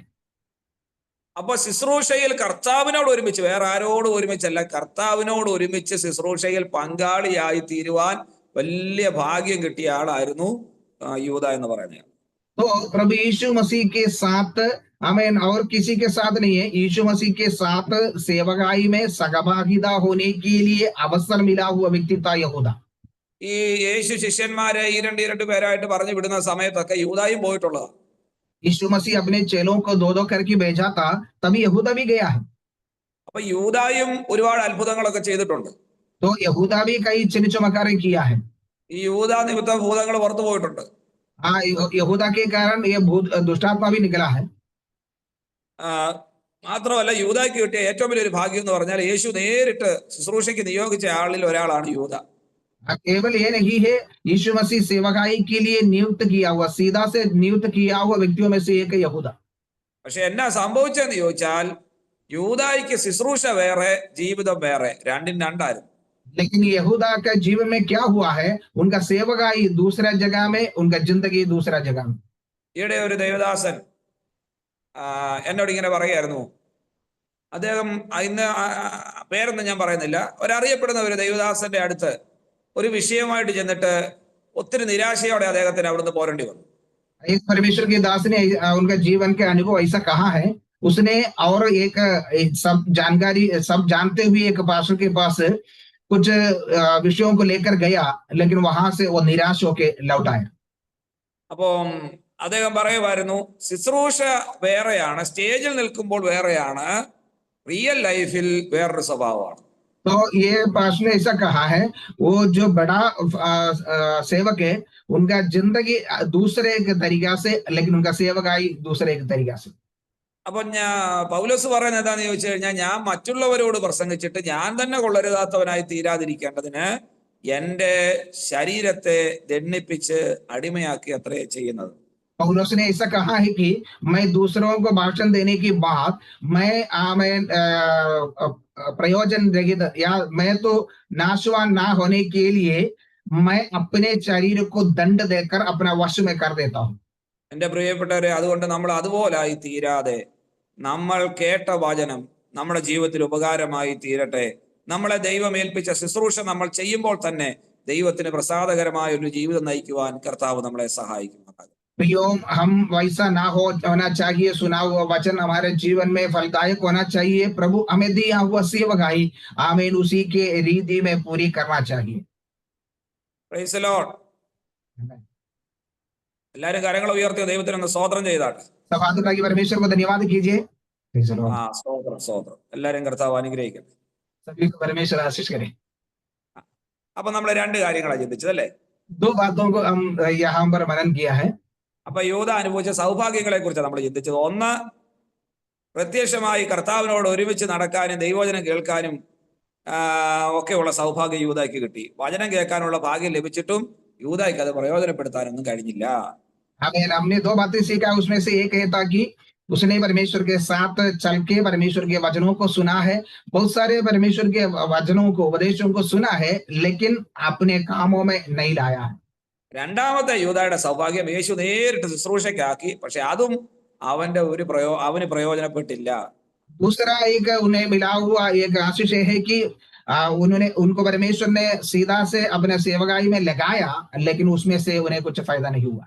പിന്നെ സൗഭാഗ്യങ്ങൾ മാത്രമല്ല, യൂദയുടെ ജീവിതത്തിലെ കുറച്ച് വൈകല്യവും കൂടെ ഉണ്ടായിരുന്നു. ये सिर्फ ये आशीषें नहीं है, और यहूदा का जीवन में कुछ कमजोरियां भी था। യോഹന്നാന്റെ സുവിശേഷം 12-ാം അധ്യായം 3-ാമത്തെ വാക്യത്തിൽ നമ്മളത് വായിക്കുമ്പം യൂദായുടെ ഒന്നാമത്തെ വൈകല്യം നമുക്ക് അവിടെ കാണാം. यूहन्ना का सुसमाचार 12 अध्याय उसका 3रा आयत हम पढ़ेगा तो वहां पर मालूम पड़ता है यहूदा का दूसरे का स्वभाव। ആരെങ്കിലും കിട്ടിയവരുണ്ടെങ്കിലോ നിർത്തുന്നത് വായിക്കാമോ? യോഹന്നാന്റെ സുവിശേഷം 12-ാം അധ്യായം 3-ാം വാക്യം. അപ്പോൾ മറിയ വിലയേറിയ സ്വച്ഛജട മാംസ തൈലം ഒരു റാത്തലെടുത്ത് യേശുവിന്റെ കാലിൽ പൂശി തന്റെ തലമുടി കൊണ്ട് കാൽ തൂർത്തി തൈലത്തിന്റെ സൗരഭ്യം കൊണ്ട് വീട് നിറഞ്ഞു. എന്നാൽ അവന്റെ ശിഷ്യന്മാരിൽ ഒരുത്തനായി അവനെ കാണിച്ചു കൊടുക്കാനുള്ള യൂദ ഇസ്കോരിയോത്താവ് ഈ തൈലം 300 വെള്ളിക്കാശിന് വിറ്റ് ദരിദ്രന്മാർക്ക് കൊടുക്കാഞ്ഞത് എന്തെന്ന് പറഞ്ഞു. അപ്പൊ യൂദ പറയുകയാണ്, ഇത്രയും വിലയുള്ള സാധനം വെറുതെ ആ കാലെ പൂശി കളയാതെ ഇത് വെച്ചിട്ട് ആ പൈസയും കൊണ്ട് വല്ല ദരിദ്രന്മാർക്കും കൊടുത്താൽ പോരായോ?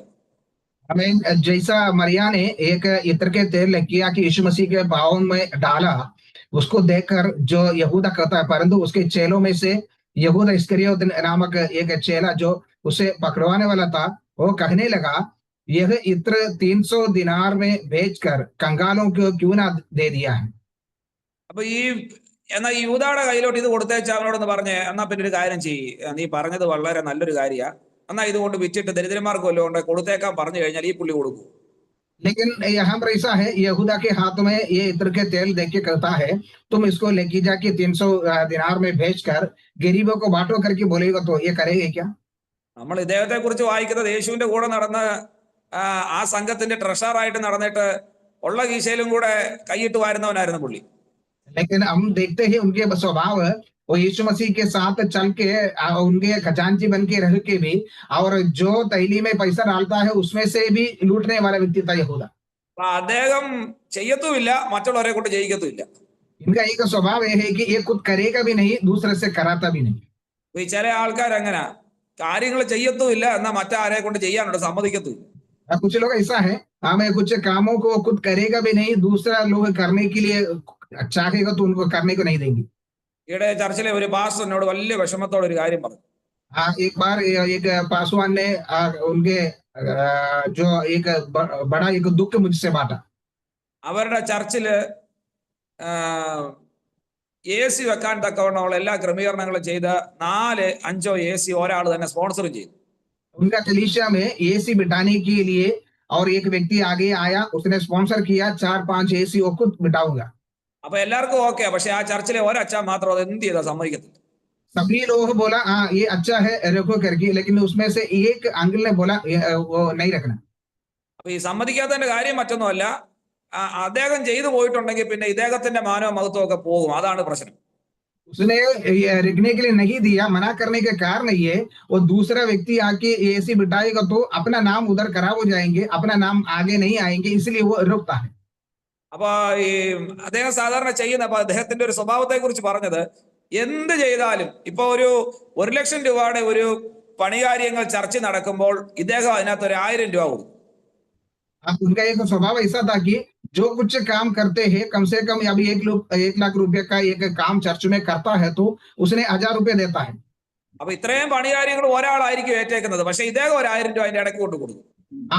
एक ही व्यक्ति पूरा पैसा खर्चा करके ये काम करता है तो भी इसने बीच में जाके 1000 रुपया दे देता है। അത് എന്തിനാന്ന് ചോദിച്ചു കഴിഞ്ഞാൽ പേര് വായിക്കുമ്പോ ഇദ്ദേഹത്തിന്റെ കൂടെ പേര് അതിനകത്ത് വേണം, അതിനു വേണ്ടിയാ. ये क्यों ऐसा करता है? सभी का नाम बोलने के समय इनका नाम भी उधर आना चाहिए, इसलिए वो ऐसा करता है। അപ്പൊ അദ്ദേഹം ഈ 500-1000 രൂപ കൊടുക്കാത്ത മറ്റൊരു പരിപാടിക്കും അദ്ദേഹം സമ്മതിക്കത്തുമില്ല. क्योंकि उनको अगर 500-1000 रुपया देने के लिए नहीं होता है तो वो दूसरा व्यक्ति जो कुछ काम लेके आएंगे वो करने के नहीं देंगे। അപ്പൊ നമ്മൾ മനസ്സിലാക്കേണ്ടത്, ചില മനുഷ്യർ എങ്ങനെയാണ്, हम ये बातें समझना है, कुछ लोग ऐसा ही रहता है, ഒരു കാര്യം ചെയ്യത്തുമില്ല, ചെയ്യുന്നവരെ കൊണ്ട് സമ്മതിക്കത്തുമില്ല. कोई काम वो खुद करेगा भी नहीं है, जो करने वालों से कराता भी नहीं। അപ്പൊ അങ്ങനെ ഒരു സ്വഭാവത്തിന് ഉടമയായിരുന്നു യൂദ. ऐसा एक स्वभाव का व्यक्ति था यहूदा। പിന്നെ ഇതിനകത്ത് 2-3 കാര്യങ്ങൾ ഞാൻ പറയാം. ഈ ഇത്രയും നല്ലൊരു ഫംഗ്ഷൻ അവിടെ നടക്കുകയായിരുന്നു. अब इसमें से एक दो बातें कहना चाहता हूँ. इधर अच्छा एक फंक्शन उधर हो रहा है. അപ്പൊ അതിൻ്റെ അകത്തൊരു കല്ലുകടിയായിട്ട് ഈ ഇദ്ദേഹത്തിന്റെ വാക്കുകൾ ഇങ്ങനെ നിൽക്കുകയാണ്. अब उनके बीच में हमें दुख देने वाला नहीं तो दर्द देने वाला इनका बात उधर खड़ा हो गया. കാരണം എന്ത് കാര്യത്തിനും കുറ്റം പറയുന്ന ഒരു സ്വഭാവമാണ്. क्योंकि जो कुछ काम करे उसका भी कुछ गलतियां ढूंढ के निकालने वाला व्यक्ति. കർത്താവ് പറഞ്ഞത് എത്രയോ നല്ല കാര്യമാണ് അവൾ ചെയ്തത്. കാരണം അവൾക്ക് എന്നോടുള്ള സ്നേഹം കൊണ്ടാണ്. ഈ ചെയ്യുന്ന പ്രവർത്തിക്കപ്പുറത്ത് അതിന്റെ പിൻപിൽ അവളെ അത് ചെയ്യാൻ പ്രേരിപ്പിച്ച ദൈവസ്നേഹത്തെ കാണാനൊന്നും യൂദായ്ക്ക് പറ്റിയില്ല. അവൾ ചെയ്യുന്ന കാര്യത്തെ കണ്ടിട്ട് കുറ്റം പറയുക. हमें यीशु ने ही कहा है कि ये किया हुआ सबसे बड़ा काम है क्योंकि उनका प्रेम प्रकट किया है. उसने जो इनके पीछे काम करने के लिए उन्हें आया हुआ जो प्रेरणा है वो परमेश्वर का इच्छा है. वो यहूदा नहीं देखा, उनके कामों को देखकर उनका गलतियां ढूंढ रहा है. അപ്പോ നമ്മൾ മനസ്സിലാക്കേണ്ട കാര്യം, എല്ലാ കാര്യത്തിലും കുറ്റം കണ്ടുപിടിക്കുന്ന മനുഷ്യനായിരുന്നു യൂദ. हम एक बात समझ रहे हैं कि यहूदा का स्वभाव ऐसा है, हर एक कामों में गलतियां ढूंढ के निकालना. അങ്ങനെ ആരെങ്കിലും ഇതിന്റെ അകത്തുണ്ടോ? ऐसा कोई हमारे बीच में है क्या? ഇല്ലെന്ന് ചിന്തിക്കുന്നു. नहीं है करके सोच रहा हूँ. അതിന് നിങ്ങളുടെ പ്രാർത്ഥനാ ഗ്രൂപ്പിനെ കുറിച്ച് ഒരു കാര്യം അങ്ങ് പറഞ്ഞേക്കാം. तुम्हारा प्रार्थना ग्रुप के बारे में एक बात कहना चाहता हूँ. ആരാ എന്തോന്ന് എന്നോട് ചോദിച്ചേക്കരുത്. कौन है करके मुझसे नहीं पूछना. ഒരാള് രാവിലെ ഈ പ്രാർത്ഥനാ ഗ്രൂപ്പിൽ കയറി. एक व्यक्ति सुबह का समय ये प्रार्थना ग्रुप में आया. അപ്പോ പ്രാർത്ഥനാ ഗ്രൂപ്പിൽ കയറി അദ്ദേഹം എനിക്ക് തോന്നുന്നു ഒരാഴ്ച ഇതിനകത്ത് ഉണ്ടായിരുന്നെന്ന് തോന്നുന്നു. ചില നാളുകൾക്ക് മുമ്പ്, എപ്പോഴൊന്നും അല്ല കേട്ടോ. कुछ दिनों के पहले है, एक हफ्ता इस ग्रुप में प्रार्थना के लिए आया था. അപ്പൊ ഞാൻ അദ്ദേഹത്തെ ഒത്തിരി പ്രോത്സാഹിപ്പിച്ചായിരുന്നു. मैं उनको बहुत प्रोत्साहन दिया था. അപ്പൊ അത് കഴിഞ്ഞപ്പോ ഞാൻ കുറച്ചുനാൾ കഴിഞ്ഞപ്പോ അദ്ദേഹത്തെ വീണ്ടും ഞാനത് കണ്ടപ്പോ ചോദിച്ചു, എങ്ങനെയുണ്ട് എന്തോണ്ട് വിശേഷം എന്നൊക്കെ ചോദിച്ചു. कुछ दिनों के बाद मैं उन्हें मिला, तभी मैं उनको पूछा क्या हाल है, कैसा है करके पूछा. അപ്പൊ അതിനുശേഷം ഞാൻ ചോദിച്ചു, രാവിലെ ആ പ്രാർത്ഥനാ ഗ്രൂപ്പിൽ കയറിയില്ലായിരുന്നോ, എങ്ങനെ ഉണ്ടായിരുന്നു പ്രാർത്ഥന എന്നൊക്കെ ചോദിച്ചു. मैं उनको पूछा ये सुबह का प्रार्थना ग्रुप में आप नहीं जुड़ा है क्या, वो कैसा था. എന്നോട് പറഞ്ഞു, പാസ്റ്ററെ അത് കാക്കക്കുട്ടി കല്ലിട്ട പോലാന്ന് പറഞ്ഞു.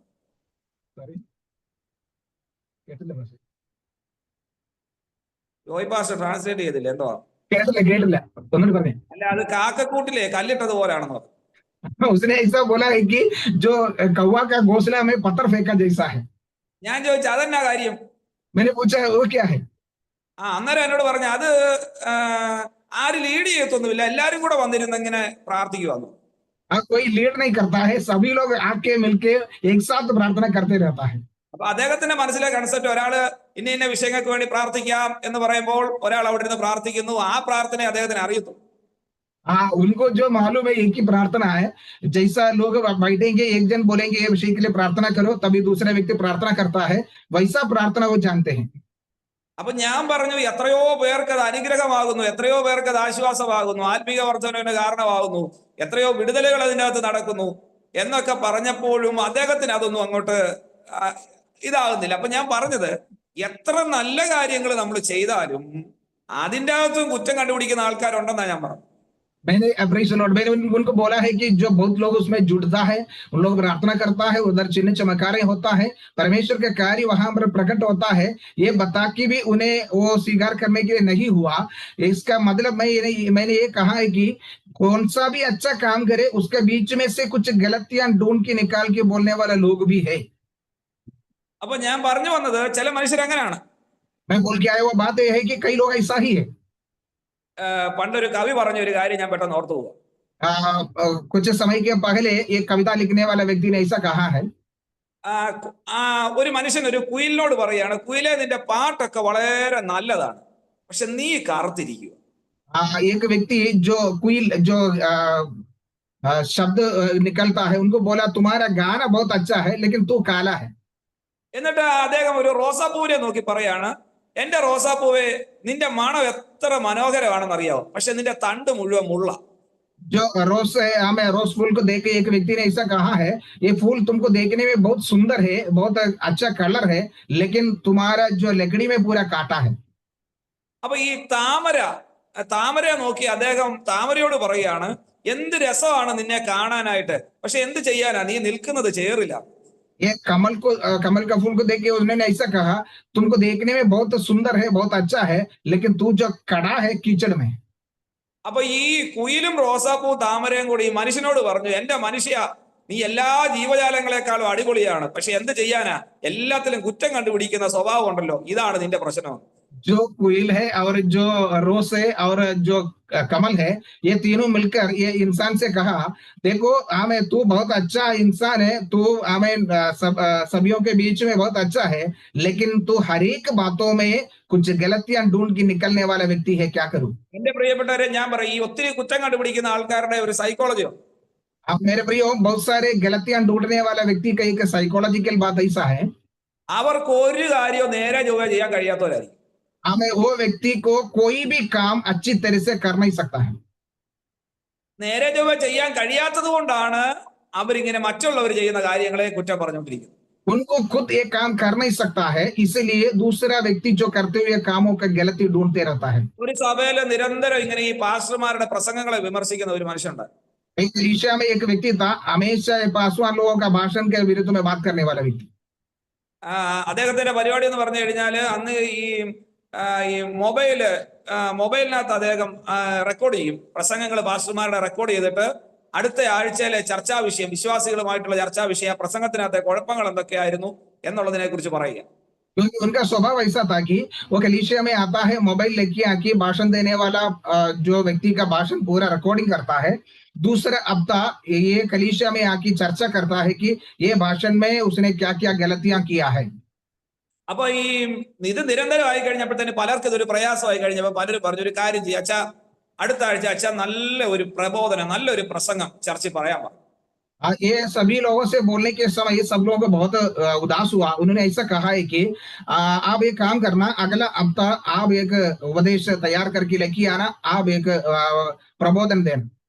കാരണം പാസ്റ്റർ പ്രസംഗം വളരെ മോശമാണെന്നാ പറഞ്ഞത്. എന്നാ പിന്നെ അച്ഛൻ അങ്ങ് പ്രസംഗിക്കുക, അപ്പൊ പിന്നെ അത് പാസ്റ്ററിന് മനസ്സിലാക്കുകയും ചെയ്യാൻ പറ്റൂലോ പ്രസംഗത്തിലെ കുഴപ്പങ്ങൾ. उन लोगों को बोला है कि अभी हमारा पासवान में जो भाषण देता है उसमें से बहुत गलतियां होता है, लेकिन आप एक भाषण देना, तभी पास्टर भी वो सीखेंगे, उनका जिंदगी को भी वो बदलावट लाएंगे. അപ്പൊ അദ്ദേഹം പറഞ്ഞു, അയ്യോ ഞാൻ പ്രസംഗിക്കുകയല്ല, കാരണം എന്താന്ന് ചോദിച്ചു കഴിഞ്ഞാൽ ഞാൻ പ്രസംഗിച്ചു കഴിഞ്ഞാൽ ഒത്തിരി പ്രശ്നങ്ങൾ ഉണ്ടാകാനുള്ള സാധ്യതയുണ്ട്, പിന്നെ എനിക്ക് വിമർശിക്കാൻ പറ്റില്ല. उन्होंने ऐसा कहा है कि मैं वैसा भाषण नहीं देंगे, क्योंकि मैं भाषण तो तैयार कर सकता है, अगर मैं भाषण तैयार करके लेके आएगा तो मैं दूसरा का गलतियां ढूंढ नहीं सकेंगे. അപ്പൊ വിമർശിക്കാനുള്ള പ്രാഗൽഭ്യം നഷ്ടപ്പെടും എന്നുള്ള ഒറ്റ കാരണം കൊണ്ട് അദ്ദേഹം പ്രസംഗിക്കാതെ. हाँ, दूसरे का गलतियों को ढूंढने के लिए नहीं होगा, ये कारण से वो भाषण नहीं देता है. അപ്പൊ ശരിയായ നിലയിൽ കാര്യങ്ങളെ ചെയ്യാൻ കഴിയാത്തവരാണ് നിരന്തരം ഇങ്ങനെ വിമർശിച്ചുകൊണ്ടിരിക്കുന്നത്. बराबर अपना काम को करने को नहीं होता है, वो दूसरों के गलतियों को ढूंढते रहता है. അപ്പൊ യൂദായുടെ പരിപാടി ഇത് തന്നെയായിരുന്നു. അവനെ ഒരു കാര്യം ഏൽപ്പിച്ചാൽ അത് ചൊവ്വേ നേരം ചെയ്യത്തില്ല, ഒരു ഉത്തരവാദിത്വം ഏൽപ്പിച്ചു, അതിനകത്തൊന്നും കൈയിട്ട് വാരുകയാണ്. പണ്ടൊരാളെ സൗഖ്യമാക്കാൻ വേണ്ടി ഏർപ്പാടാക്കിയിട്ട് പുള്ളിക്ക് ആ മനുഷ്യനെ സൗഖ്യമാക്കാനും പറ്റിയില്ല. അപ്പൊ എല്ലാ നിലയിലും യൂദ ഒരു പരാജയമാണ്. പക്ഷെ അത് സമ്മതിക്കാൻ മനസ്സില്ലാത്തത് കൊണ്ട് ഇങ്ങനെ ഓരോ കാര്യങ്ങളിൽ കുറ്റം പറഞ്ഞുകൊണ്ടിരിക്കുക. यहूदा के जीवन में ऐसा है, उनका हाथों में कोई भी काम देगा तो वो अच्छी तरह से करेगा नहीं, क्योंकि उनको जो खजांची बनाया था वहां से भी वो पैसा लेता है, और उनके पास एक व्यक्ति को चंगाई के लिए लेके आया, उससे नहीं हो गया. अभी उनसे कुछ भी काम नहीं कर सकते हुई अवस्था में सभी विषयों में यहूदा पराजय था. അതുകൊണ്ടാണ് യൂദായുടെ കാര്യത്തിൽ ഒന്നാമത്തെ കാര്യം അവന്റെ ജീവിതത്തിന്റെ, അവന്റെ സ്വഭാവത്തിന്റെ ഒരു വൈകല്യമായി അവൻ എല്ലാം വിമർശിക്കുന്നതും എല്ലാം കുറ്റം പറയുന്നതും എന്നാൽ ചൊവ്വേ നേരം ഒരു കാര്യം ചെയ്യാത്തതുമായ ഒരു സ്വഭാവത്തിനുടമയായിരുന്നു യൂദ എന്ന് പറയുന്നത്. इसलिए यहूदा हमें उनका जीवन में जो कमजोरियां ये था कि उनको कोई भी काम देगा तो वह सबलता से नहीं करता है, कोई भी काम कर नहीं सकता है, किसी भी कामों में वो स्थिर नहीं है, सभी में पराजित होते हुए एक अनुभव था यहूदा. അതുകൊണ്ട് ഇതൊക്കെ നമ്മുടെ ഒരു ബുദ്ധി ഉപദേശത്തിന് വേണ്ടിയാ ഇതെല്ലാം എഴുതി വെച്ചിരിക്കുന്നത്. ये हमें एक चेतावनी देने के लिए ये वचन लिखी रखा है. ഇനിയും രണ്ടാമത്തെ കാര്യം കൂടെ പറഞ്ഞ് എന്റെ വാക്ക് ഇന്ന് ഇവിടുത്തെ നിർത്താം. പിന്നെ നമുക്ക് അടുത്ത ദിവസം പിന്നെ ബാക്കി ചിന്തിക്കാം. और एक बात हम यहाँ पर सोच के हम खत्म करेंगे, बाकी हम बाद में कभी मनन करेंगे. യേശുവിന്റെ സ്വപ്നവും യൂദായുടെ സ്വപ്നവും രണ്ടായിരുന്നു. यीशु मसीह का सपना और यहूदा का सपना ये दोनों दो था. കാരണം എന്താന്ന് ചോദിച്ചു കഴിഞ്ഞാൽ ഈ 12 ശിഷ്യന്മാരിലും ഒരു വേറിട്ട് നിൽക്കുന്ന ഒരു മനുഷ്യനായിരുന്നു യൂദ. क्योंकि ये 12 लोगों में से अलगदाई होके खड़ा होने वाला व्यक्ति था यहूदा. ഈ ബാക്കിയുള്ള ശിഷ്യന്മാരൊക്കെ ഗലീലയിൽ നിന്നൊക്കെ ഉള്ളവരാ, പക്ഷെ യൂദ യഹൂദയിൽ നിന്നുള്ളയാണ്. क्योंकि बाकी सभी चेले लोग गलीला से है, लेकिन यहूदा जो हमें यहूदिया से। അപ്പൊ ഈ അതുകൊണ്ട് തന്നെ യൂദായുടെ മനസ്സിൽ ഒരു കോംപ്ലക്സ് ഉണ്ട് എപ്പോഴും. यहूदा का मन में हमेशा एक ऐसा एक विचार है। പിന്നെ അവന്റെ വിചാരങ്ങളും മറ്റുള്ള ശിഷ്യന്മാരൊക്കെ യേശുവിനെ നല്ല നിലയിൽ യേശു പറയുന്ന കാര്യങ്ങൾ കേൾക്കുകയും ഇടയ്ക്കൊക്കെ വീഴ്ചകളൊക്കെ പറ്റും, എന്നാലും യേശു പറയുന്ന കാര്യങ്ങൾ കേൾക്കുകയും ജീവിതത്തിൽ ക്രമീകരണം വരുത്താൻ നോക്കുകയൊക്കെ ചെയ്യുമ്പോഴും യൂദായുടെ മനസ്സിൽ എങ്ങനെയെങ്കിലും ഈ റോമ സാമ്രാജ്യത്തിൽ നിന്ന് ഒരു സ്വാതന്ത്ര്യം വേണമെന്ന് ആഗ്രഹിച്ചവന്. ये यहूदा देखता है कि बाकी चेले लोग यीशु मसीह के वचन सुनते हैं, उनके जीवन में कमी कटियां आता है तो भी वो गिर के उठ के खड़ा होता है, उसमें जिंदगी को बराबर करके आगे बढ़ता है। लेकिन यहूदा के मन में ऐसा एक विचार है, ये रोमा गवर्नमेंट से एक आजादी वो चाहता था। അപ്പൊ ഈ യൂദ എല്ലാ ശിഷ്യന്മാരിൽ നിന്നും എല്ലാ ചിന്താഗതികൾ കൊണ്ടും ആശയങ്ങൾ കൊണ്ടും സ്വപ്നങ്ങൾ കൊണ്ടും എല്ലാം യൂദ വ്യത്യസ്തനായിട്ട് നിൽക്കുക. यहूदा ऐसा है कि सभी लोगों से विचार, उनके जो काम, उनके सोच विचारे, उनके स्वभाव, ये सभी में से यहूदा अलग होके खड़ा हो जाता है। ചുരുക്കം പറഞ്ഞ യൂദ ഒരു ഒറ്റയാനായിരുന്നു. ऐसा बोलेगा तो यहूदा अकेला चलने वाला व्यक्ति था। നിങ്ങൾക്കറിയാവോ, ഈ കൂട്ടത്തിൽ നടക്കുന്ന ആനകളെ നമ്മൾ വലുതായിട്ട് പേടിക്കണ്ട. क्योंकि आप जानते हैं क्या, झुंड होके चलते हुए हाथियों में से इतना डर नहीं होता है। പക്ഷെ ഈ ചില ഒറ്റയാന്മാരുണ്ട്, അവര് ഭയങ്കര അപകടകാരിയാണ്. कई अकेला चलने वाला हाथियां है और हाथी है, वो बहुत डेंजर है। അതുപോലെ ഒരു ഒറ്റയാനായിരുന്നു യൂദ. वैसा ही अकेला चलने वाला एक व्यक्ति था यहूदा। അത് സഭയ്ക്കകത്തും ഉണ്ട് ഒറ്റയാന്മാര്. एक कलीसिया के अंदर भी ऐसा लोग है। അത് ആരുടെയും കൂട്ടത്തിൽ അവർ കൂടത്തുമില്ല, അവര് കൂട്ടാനൊട്ട് ആഗ്രഹിക്കുന്നുമില്ല, അപ്പോൾ തന്നെ അവർ അപകടകാരികളുമാണ്. वो किसी के साथ मिलेगा भी नहीं, मिलने के लिए भी नहीं चाहता है, वो समय भी वो बहुत खतरनाक बन जाता है। കാരണം യൂദ ഒറ്റയാനാണെങ്കിലും അവൻ ചെയ്ത കാര്യം കണ്ടോ, യേശുവിനെ വന്ന് കെട്ടിപ്പിടിച്ച് ചുംബനം ചെയ്തു, എന്നിട്ടാ കാണിച്ചു കൊടുത്തത്. यहूदा किया हुआ काम देखो, वह आमेन अकेला चलते रहता है, लेकिन यीशु मसीह को आके गला लगा के चुंबन देके उसको पकड़वाए। അപ്പോൾ നമ്മൾ മനസ്സിലാക്കേണ്ടത് ഭയങ്കര സ്നേഹപ്രകടനമാണ്, പക്ഷെ മനസ്സിലെ ഉദ്ദേശം മറ്റൊന്നാണ്. हम ये समझना है कि बहुत प्रेम प्रकट करता है, लेकिन मन के अंदर दूसरा विचार है। അപ്പോൾ കർത്താവ് പക്ഷെ പറയുന്നത് എന്നാണെന്നറിയാവോ, യൂദായെ, എനിക്ക് നിന്റെ ചുംബനവും നിന്റെ ഈ സ്നേഹപ്രകടനവും ഒന്നും അല്ല എനിക്ക് ആവശ്യം നിന്റെ സമ്പൂർണമായ സമർപ്പണവും അനുസരണവുമാണ്.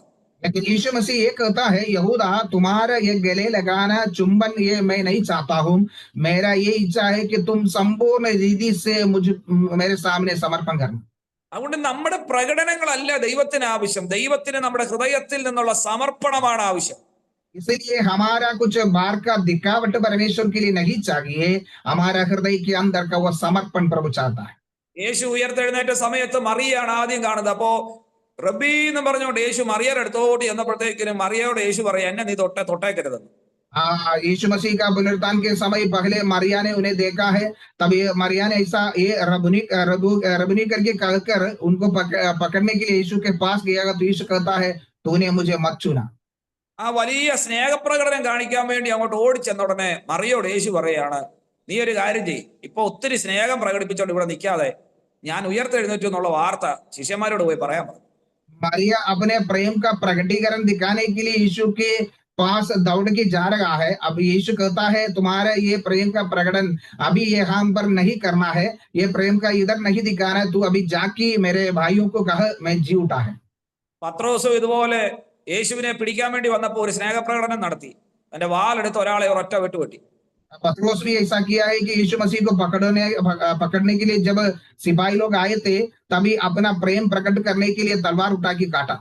കർത്താവ് അവിടെയും പറഞ്ഞു, എന്തോ എന്റെ പത്രോസെ, നിന്റെ ഇങ്ങനത്തെയുള്ള സ്നേഹപ്രകടനങ്ങളും എന്നെ സംരക്ഷിക്കാനുള്ള ഈ പരിപാടി ഒന്നും ആവശ്യമൊന്നുമില്ല, നീ എന്റെ വാലെടുത്ത് ഉറയിടാൻ പറഞ്ഞു. यीशु मसीह पत्रोस से कहा, ये पत्रोस तुम्हारा ये प्रेम मुझे अभी प्रकट करने की जरूरत नहीं, ऐसा काम अभी मत करना, तुम्हारा तलवार तुम हमें उसमें डाल दो। എന്നിട്ട് കർത്താവ് പറയാണ്, ഞാൻ ഇപ്പൊ ഒരു വാക്ക് പറയാമെങ്കിൽ 12-ലധികം ലെഗ്യോൻ ദൂതന്മാർ ഇപ്പൊ ഇറങ്ങി വരുമെന്ന്. और यीशु कहा है कि मैं अभी एक बात कहेगा तो 12 से अधिक लेगियोन का एक सेना का स्वर्गदूत अभी उतर आ सकता है। 12 ലെഗ്യോൻ ദൂതന്മാരെന്ന് പറഞ്ഞാൽ ഏകദേശം 72,000 ദൂതന്മാരെ കുറിച്ചാണ് കർത്താവ് പറഞ്ഞു. 12 लेगियोन का सेना बोलेगा तो कम से कम 72,000 जो स्वर्गदूत है, हमें उसके बारे में कहता है। രണ്ട് രാജാക്കന്മാരുടെ പുസ്തകത്തിൽ നമ്മൾ വായിക്കുന്നത് ഒരു ദൂതൻ ഇറങ്ങിയപ്പോൾ 1,85,000 പേരെ ഒറ്റ ദൂതൻ കൊന്നത്. हम दो राजाओं के पत्री में पढ़ता है कि एक स्वर्गदूत आके 1,00,000 हमें 85 के अधिक हमें हजारों लोगों के अधिक लोगों को जो खत्म कर दिया है. അപ്പൊ ഒരു ദൂതൻ 1,85,000 പേരെ നിമിഷ നേരം കൊണ്ട് വന്നെങ്കിൽ 72,000 ദൂതന്മാരെ ഇറങ്ങിയാൽ എന്തായിരിക്കും അതിന്റെ അവസ്ഥ? एक स्वर्गदूत आके 1,85,000 लोगों को खत्म किया है, तो अब 72,000 जो स्वर्गदूत आएगा तो क्या करेंगे? അപ്പൊ കർത്താവിന് പറയാനുള്ളത് എന്റെ സംഹാരശേഷി എത്ര ഉണ്ടെന്നൊന്ന് കാണിക്കാനല്ല ഞാൻ ഇങ്ങോട്ട് വന്നേക്കുന്നത്, ദൈവത്തിന്റെ സ്നേഹം എന്താണെന്ന് ക്രൂശിലൂടെ വെളിപ്പെടുത്താനാണ് ഞാൻ ഇവിടെ വന്നിരിക്കുന്നത്. यीशु मसीह ने कहा है कि मैं यहाँ पर अपने सामर्थ्य दिखाने के लिए नहीं आया, मेरा क्रूस का मृत्यु के द्वारा परमेश्वर का प्रेम क्या है ये प्रकट करने के लिए मैं आया हूँ. എന്റെ പ്രിയപ്പെട്ടവരെ, യൂദ എന്ന് പറയുന്ന ഒരു മനുഷ്യനിലൂടെ നമ്മൾ മനസ്സിലാക്കേണ്ടത് എത്രയെത്ര കാര്യങ്ങളാണ്. प्रियो, ये यहूदा के द्वारा हम कितना सारे बातों को सीखने का है. ഞാൻ ഒരു കാര്യം പറയട്ടെ, യൂദായെ പോലെ നമ്മൾ ആകരുതെന്ന് മാത്രമല്ല, മറ്റ് ശിഷ്യന്മാരെല്ലാം എല്ലാ കാര്യത്തിലും പെർഫെക്റ്റ് ആണെന്ന് ചിന്തിക്കരുത്. ഒരുപാട് വീഴ്ചകൾ മറ്റ് ശിഷ്യന്മാരുടെ ഒക്കെ ജീവിതത്തിൽ വന്നിട്ടുണ്ട്. എന്നാൽ അവർ ചെയ്തു എന്നാണെന്നറിയാവോ? യൂദായെ പോലെ പോയി കെട്ടിച്ചാന്ന് യാകുമൊന്നും അല്ലായിരുന്നു. മറിച്ച് അവർ ദൈവസന്നിധിയിൽ അവരെ തന്നെ ക്രമീകരിച്ച് ദൈവത്തിന്റെ കരങ്ങളിൽ ശക്തമായിട്ട് ഉപയോഗിക്കുന്നവരായി തീർന്നെങ്കിൽ ഇന്ന് രാവിലെ ഞാൻ ഈ മെസ്സേജ് പറഞ്ഞതിന്റെ ഉദ്ദേശം ഇത്രയേ ഉള്ളൂ. ഈ യൂദായെ പോലെ നമ്മളുമായി തീരാതെ ഇത് നമുക്കൊരു ദൃഷ്ടാന്തമായി ഭവിച്ചിരിക്കുന്നത് കൊണ്ട് കർത്താവിന്റെ മുൻപിൽ അനുതാപത്തോടും കണ്ണുനീരോടും ദൈവസന്നിധിയിൽ കടന്നു വരികയും ദൈവ മുൻപാകെ നമ്മളെ തന്നെ സമർപ്പിക്കുകയും ചെയ്യേണ്ടത് ആവശ്യമാണ്. आमीन. प्रियो, ये संदेश में इसलिए आपको कहने का मतलब ये है कि यहूदा के समान हम नहीं होना है. तभी दूसरा जो चेला है वो सब परफेक्ट करके नहीं है, उनके जीवन में आया हुआ गलतियों को वो समर्पण करके पश्चाताप करके लौट आया. लेकिन हमारे जिंदगी में यहूदा के समान नहीं होना, परमेश्वर के इच्छाओं को समझकर परमेश्वर के इच्छा के अनुसार आगे बढ़ने के लिए अपने जिंदगी को समर्पण करना है. എന്റെ പ്രിയപ്പെട്ടവരെ, യൂദായ്ക്ക് എത്ര അവസരങ്ങൾ ദൈവം കൊടുത്താന്നറിയാവോ? പക്ഷെ അതൊന്നും യൂദ പ്രയോജനപ്പെടുത്തിയില്ല. मेरे प्रियो, यहूदा को कितने अवसर परमेश्वर दिया है, लेकिन वो कोई भी अवसर उसने कामों में नहीं लाया. നമുക്ക് എത്ര അവസരങ്ങൾ ദൈവം തരുന്നുണ്ട്, പക്ഷെ അതൊക്കെ നമ്മൾ പ്രയോജനപ്പെടുത്തുന്നുണ്ടോ എന്ന് നമ്മൾ ചിന്തിക്കേണ്ടിയിരിക്കുന്നു. हमको भी कितने सारे अवसर परमेश्वर देता है, लेकिन वो सब हमारे कामों में लाता है क्या, ये हम परखना जरूरी है. എന്നെ കാണിച്ചു കൊടുക്കുന്നവന്റെ കൈ മേശപ്പുറത്തോട്ടെന്ന് വരികയും അപ്പ കണ്ട ഞാനിപ്പം ആ മുക്കി കൊടുക്കുന്ന ആളാണ്, എന്നെ ഒറ്റി കൊടുക്കുന്നവനെന്ന് പറയുകയും ഒക്കെ ചെയ്ത്, പിന്നെ എത്രയോ പ്രാവശ്യം നിങ്ങളിൽ ഒരുത്തൻ എന്നെ ഒറ്റി കൊടുക്കും, എന്നെ കാണിച്ചു കൊടുക്കും എന്നൊക്കെ പറയുകയും ചെയ്ത് എത്രയെത്ര യൂദായ്ക്ക് ഇനിയും കിട്ടാൻ അവസരങ്ങളില്ല. ഇഷ്ടംപോലെ അവസരങ്ങൾ ദൈവം സ്തോത്രം കൊടുക്കുവാനിടയായി തീർന്നു. പക്ഷേ യൂദ അവസരങ്ങളൊന്നും പ്രയോജനപ്പെടുത്തിയില്ല. आमीन. यहूदा के सामने कितने सारे अवसर था. वो मेरे साथ आमीन ये प्रेज़ द लॉर्ड ताली में हाथ डालने वाला है और मेरे साथ बैठने वाला व्यक्ति है, तुम में से एक व्यक्ति मुझे पकड़वाएंगे. ऐसा कई सारे विषयों को यीशु मसीह उनके सामने बताया. ये कोई भी अवसर उन्होंने उपयोग में नहीं लाया. എന്റെ പ്രിയപ്പെട്ടവരെ, നമുക്ക് ഇന്ന് രാവിലെയും ദൈവ അവസരങ്ങൾ തരികയാണ്. ഒരുപക്ഷെ വചനം എന്ന കണ്ണാടിക്ക് മുമ്പേ നോക്കുമ്പോൾ മറ്റുള്ളവർ നോക്കുമ്പോൾ നമ്മളിൽ ഒരു കുറവും കണ്ടെന്ന് വരത്തില്ല. പക്ഷേ ദൈവവചനത്തിലൂടെ നോക്കുമ്പോൾ നമ്മുടെ ജീവിതത്തിലുള്ള കുറവുകൾ എന്താണെന്ന് നമ്മളത് മനസ്സിലാക്കുകയും അത് തിരിച്ചറിയുകയും ദൈവ മുൻപാകെ നമ്മളെ തന്നെ സമർപ്പിക്കുകയും ചെയ്യുവാൻ കർത്താവ് സഹായിക്കട്ടെ എന്ന് ആത്മാർത്ഥമായി പ്രാർത്ഥിച്ചുകൊണ്ട് എന്റെ വാക്കുകളെ ഇവിടെ ഉപസംഹരിക്കുന്നു. സഹോദര വചനം സംസാരിക്കുവാൻ അവസരം നൽകിയ ദൈവദാസനാണ് നന്ദി അറിയിക്കുന്നു. കർത്താവ് ധാരാളമായി അനുഗ്രഹിക്കട്ടെ. आमीन. प्रियो, आमीन.